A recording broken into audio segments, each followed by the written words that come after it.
Kung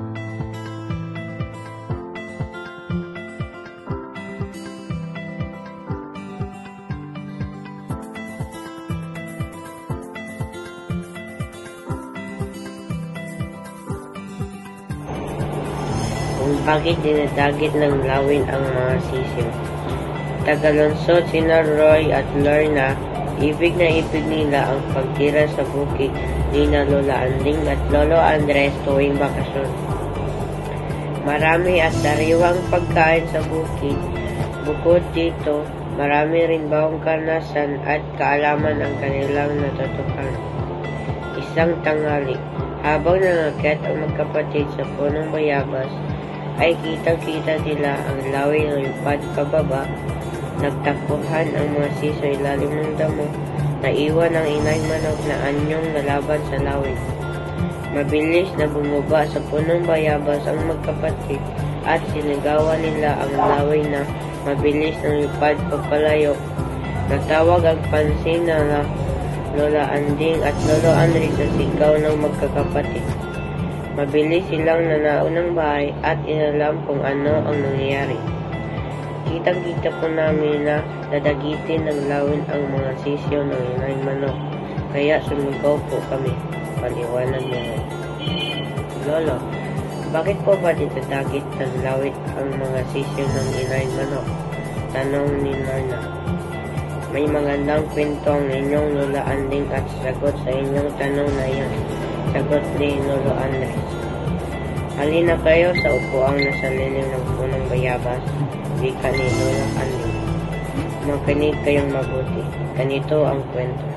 Noong araw, magkaibigan si Inay Manok at si Lawin. Minsan, nanghiram ng singsing si Inay Manok kay Lawin upang gamitin niya sa pista sa kabilang na iyon. Naroroon si Tandang at ibig niyang maging maganda sa paningin nito.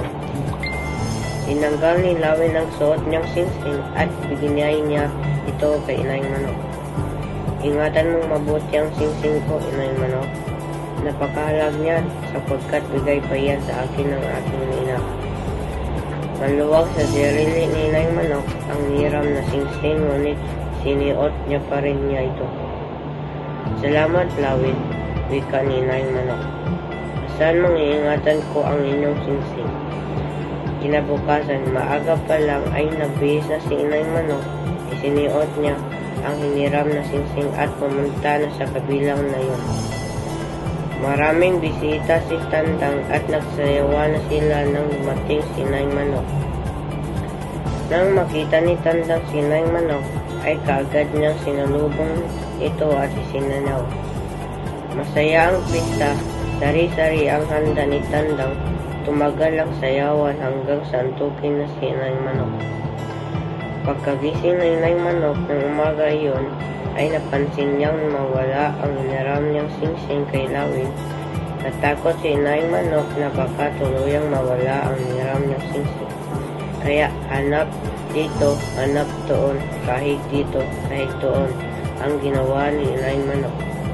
Ngunit hindi niya makita ang mga walang singsing.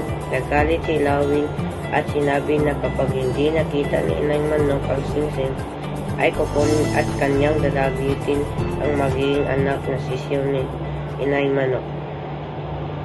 Araw-araw ay naghahanap si Inay Manok ng mga walang singsing. Maging ang iba pang Inay Manok ay naghahanap na rin ng mga walang singsing upang hindi dagitin ni Lawin ang kanilang mga sisiw. Ngunit hindi nila makita ito hanggang tuluyan ng magkagalit si Lawin at si Inay Manok. Namatay na si Inay Manok at namatay na rin si Lawin, ngunit magkagalit pa rin ng maliling mga Inay Manok at Lawin. Magmula na noon hanggang sa kasulukuyan ay di pa nakikita ang nawawalang singsing, kaya dinadagit pa ng Lawin ang mga sisiw.